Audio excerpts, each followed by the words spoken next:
एक घने जंगल में एक बंदर और एक हाथी रहते थे। हाथी बड़ा शक्तिशाली था।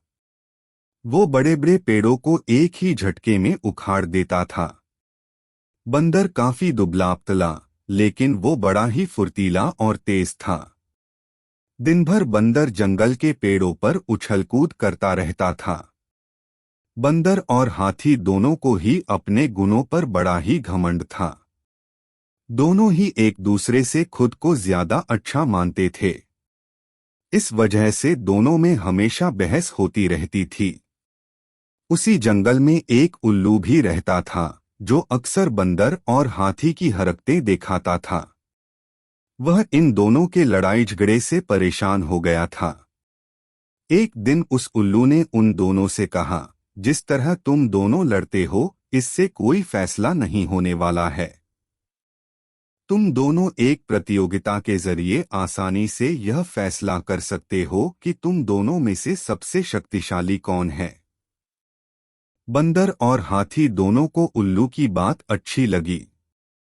दोनों ने फिर एक साथ पूछा, इस प्रतियोगिता में क्या करना होगा?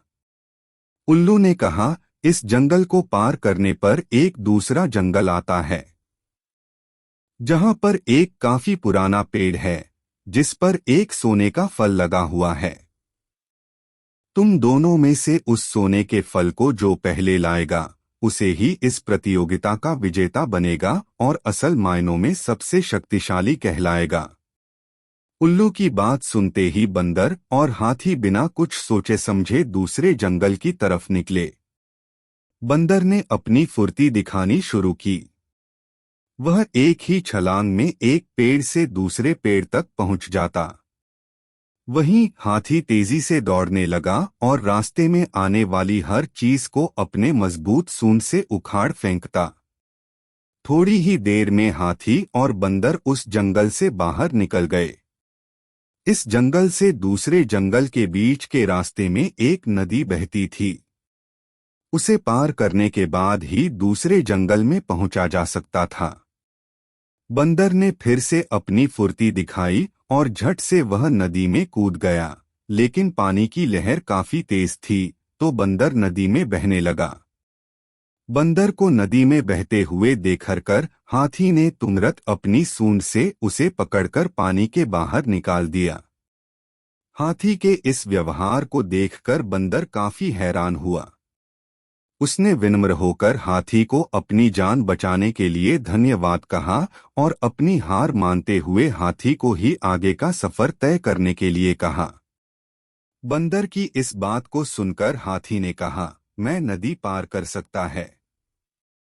तुम भी मेरी पीठ पर बैठकर इसे पार कर लो। बंदर हाथी की बात मान गया और वह हाथी के पीठ पर बैठ गया। इस तरह दोनों ने नदी पार कर ली और दूसरे जंगल में पहुंच गए। फिर दोनों ने मिलकर सोने के लगे हुए फल वाले पेड़ को भी खोज निकाला। सबसे पहले हाथी ने अपनी अपनी सूंड से उस पेड़ को गिराना चाहा, लेकिन वह पेड़ काफी मजबूत था। हाथी के प्रहार से वो पेड़ नहीं उखड़ा।